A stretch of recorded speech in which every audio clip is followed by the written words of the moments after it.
High বন্ধুরা, আশা করি আপনারা খুব ভালো আছেন। আমিও খুব ভালো আছি। আবার একটা নতুন রেসিপি নিয়ে চলে এসেছি।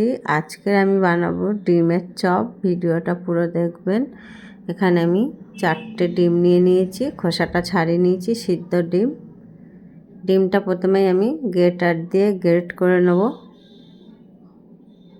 আর এই ডিমের চপটা কিন্তু খেতে দারুণ লাগে, একদম শর্টকাটে, মানে খুব ঝঞ্ঝাট ছাড়াই কিন্তু খুব ভালো একটা টেস্টি বিকেলের টিফিন হয়ে যাবে। আর দেখুন ডিমটা এইভাবে গ্রেট করে নিচ্ছি পুরোটাই।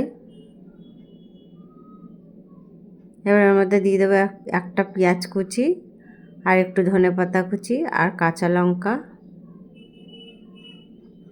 স্বাদ মতো লবণ, একটু হলুদ গুঁড়ো, আর একটু জিরে গুঁড়ো, আর এতে একটুখানি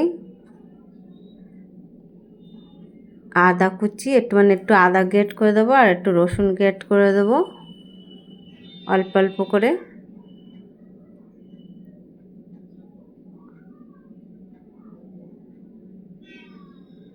এবার এটা খুব ভালোভাবে মেখে নিতে হবে মশলার সাথে। খুব ভালোভাবে ডিমটা মেখে একটু ডিমের শেপ দিয়ে দেবো, মানে লম্বা লম্বা একটু শেপ দিয়ে দেবো। আপনারা আপনাদের পছন্দ মতন শেপ দিয়ে নিতে পারেন। ঠিক আমি এরকম করে নিয়েছি। আর এটা কিন্তু খেতে দারুণ হয়, খুব ঝটপট একটা মানে টিফিন হয়ে যাবে বিকেলে, চটপটে একটা টিফিন। আর দেখুন আমি সবগুলো কিন্তু বানিয়ে নিয়েছি। আর একটা এখানে বাটিতে বিস্কুটের গুঁড়ো নিয়ে নেব কিছুটা। আর এখানে একটা ডিম নিয়েছি, ডিমটা প্রথমেই ফেটিয়ে নিতে হবে একটু। আর ডিমের মধ্যে চপগুলো দিয়ে দেবো, ডিমের চপ দিয়ে একটু কোট করে নিতে হবে। নিয়ে বিস্কুটের গুঁড়োর মধ্যে দিয়ে দেবো,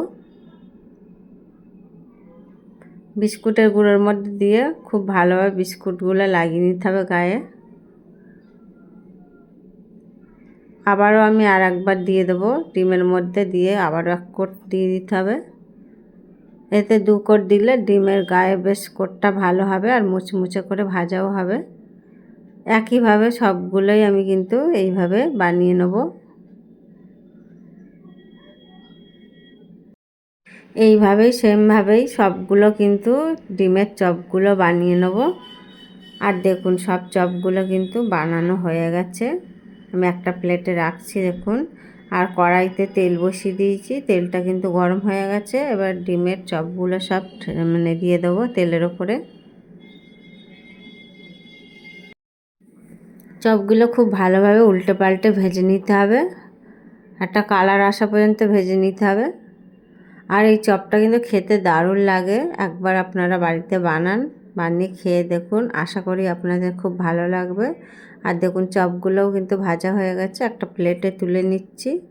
আর দেখুন কতটা মুচমুচে হয়েছে, খেতেও কিন্তু দারুণ হচ্ছে। কাসুন্দি সস দিয়ে খেতে কিন্তু দারুণ লাগে। একবার আপনারা বাড়িতে বানান, আশা করি ভালো লাগবে। আমার এই রেসিপিটা ভালো লাগলে লাইক শেয়ার কমেন্ট করে সাবস্ক্রাইব করে রাখবেন। বেল আইকনটি প্রেস করবেন সবার আগে নতুন নতুন ভিডিও দেখার জন্য।